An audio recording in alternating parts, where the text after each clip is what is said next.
बिस्मिल्लाहिर्रहमानिर्रहीम। अस्सलाम वालेकुम स्टूडेंट्स, कैसे हैं बेटा आप सब लोग? उम्मीद है खैरियत से होंगे।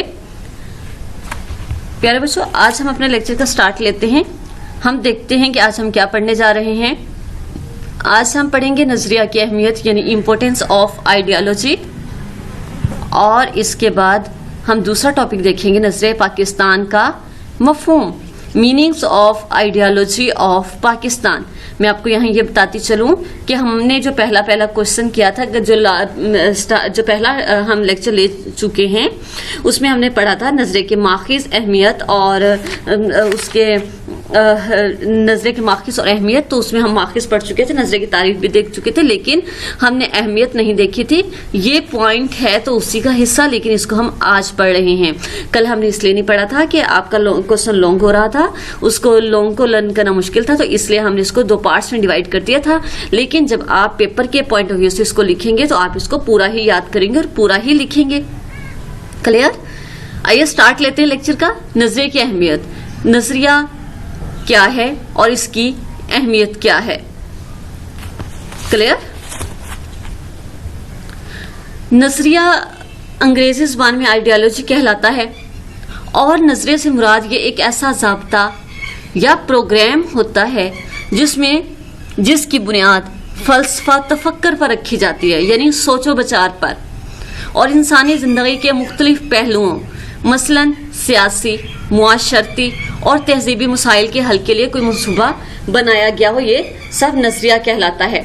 नजरिए का अगर दूसरा हम मोटिवेशन दे तो गलत नहीं होगा, यानी इसका दूसरा नेम मोटिवेशन।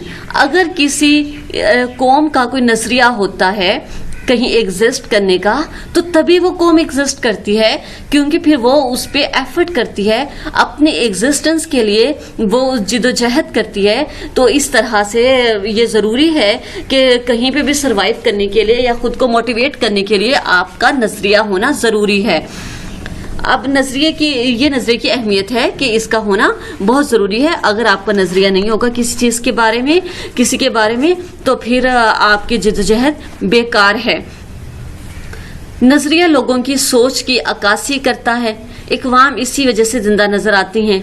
नजरिया इंसान के एक दूसरे के साथ कौमी हकूक़ व फ़राइज़ की भी वजाहत करता है। अब नजरिया कौम को मुत्तहद रखने में मददगार साबित होता है, क्योंकि सारी कौम का एक ही नजरिया होता है और वो उसी पे एफर्ट कर रहे होते हैं, उसी को पाने के लिए जिद्दोजहद कर रहे होते हैं। तो इस तरह वो सारे एक दूसरे के साथ मिले हुए होते हैं, इकट्ठे होते हैं। नजरिया मकासद के हसूल के लिए हर किस्म की मुश्किलात का मुकाबला करने की ताकत बख्शता है, यानी कि नजरिया मकासद के हसूल के लिए, यानी वो जो नजरिया है आपका, उसके मकासद हासिल करने के लिए अगर रास्ते में किसी भी किस्म की कोई रुकावट आती है, कोई मुश्किलात आती है, तो आपके अंदर इतनी एनर्जी पैदा हो जाती है ऑटोमेटिकली, क्योंकि आपको पता होता है कि उसके बिहाइंड कोई मंजिल पोशीदा है और वो वहां तक आप जल्द या बदेर पहुंच जाएंगे। तो इस तरह आपके अंदर मोटिवेशन आती है, आप के अंदर ताकत आती है और आप फिर उसमें लगे रहते हैं पूरी लगन से।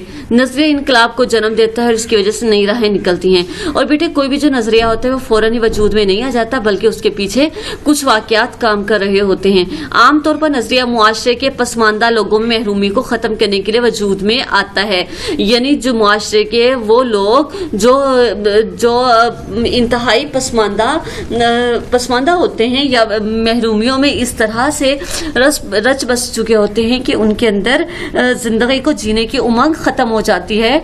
तो फिर कोई नजरिया आता है और जो उन लोगों को फिर से स्टैंड करता है।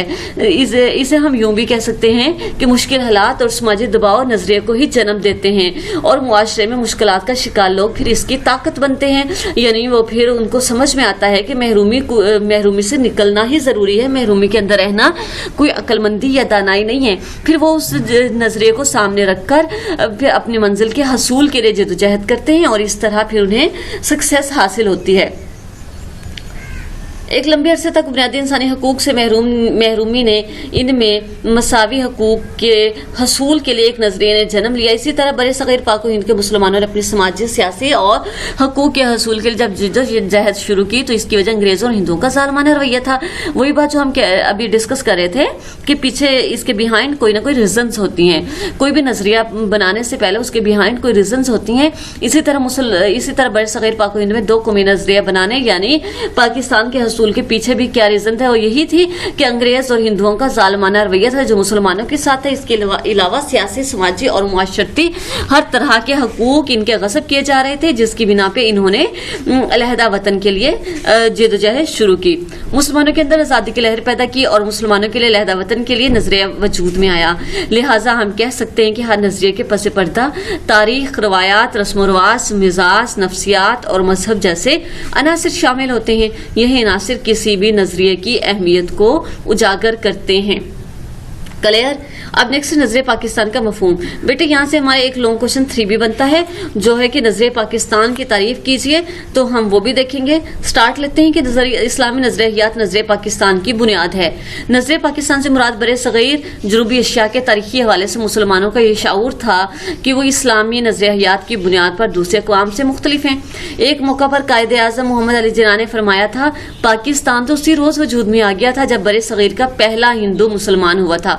اب نظریے کی تعریف کی روشنی میں نظریہ پاکستان وہ لاہیہ عمل تھا جس کی بنیاد ایک خاص نظریہ یعنی اسلام پر رکھی گئی تھی، جس کو واضح کرنے کا مقصد اسلام کو ایک تہذیبی، ثقافتی، تمدنی، سیاسی اور معاشی نظام کے طور پر نافذ کرنا تھا. نیکسٹ ہے پاکستان کا قیام ایک نظریے کے تحت عمل میں آیا جو نظریہ پاکستان کہلاتا ہے. پاکستان کا قیام ایک نظریے کے تحت آیا، وہ نظریہ کیا کہلاتا ہے بیٹے؟ وہ نظریہ پاکستان کہلاتا ہے. اور تحریک پاکستان کے دوران مسلمانان ہند نے شعوری طور پر ایک نظریے کے تحت آزاد مملکت کے قیام کی جدوجہد کی. ذیل میں نظریہ پاکستان کی تعریف کی گئی ہے. یہیں سے ہمارے کوشچن 3 کا آنسر ہے اور آپ یہاں پہ ہیڈنگ دیں گے نظریہ پاکستان. نظریہ پاکستان سے مراد ایک الگ خطہ زمین کا حصول ہے جس میں مسلمانان برِ صغیر قرآن و سنت کی روشنی میں اسلامی قدروں اور نظریات کو محفوظ کر سکے اور اپنی زندگیاں اسلام کے روشن اصولوں کے تحت گزار سکے. اب تحریک پاکستان اور تحریک تعمیر پاکستان کے مجموعی تصور کو نظریہ پاکستان کہتے ہیں. نظریہ پاکستان وہ نظریاتی بنیاد ہے جس کے تحت برِ صغیر کے مسلمانوں نے اپنی شناخت، حقوق، علیحدہ وطن اور قومی فلاح و بہبود کے لیے جدوجہد کی. کلیئر؟ یہاں سے لے کے یہاں تک آپ کے شارٹ تھرڈ کوشچن کا آنسر ہے. اس کے علاوہ آپ کے جو ایکسٹرا کوشچنز بنائے گئے ہیں اس میں ایک یہ بھی شامل ہے کہ نظریہ پاکستان کی اہمیت بیان کیجیے، تو وہ آپ کے کوشچن کے لاسٹ میں اٹیچ کر دیا جائے گا. آپ اس کو اپنے نوٹس پہ رائٹ کر لیں گے اور اس کو لرن بھی کر لیں گے. اس کے علاوہ کوئی پریشانی ہو، کوئی مشکل ہو تو بیٹے آپ ڈسکس کر لیں گے. پھر ملیں گے نیکسٹ لیکچر میں. تب تک کے لیے اپنا خیال رکھیں گے. اللہ حافظ.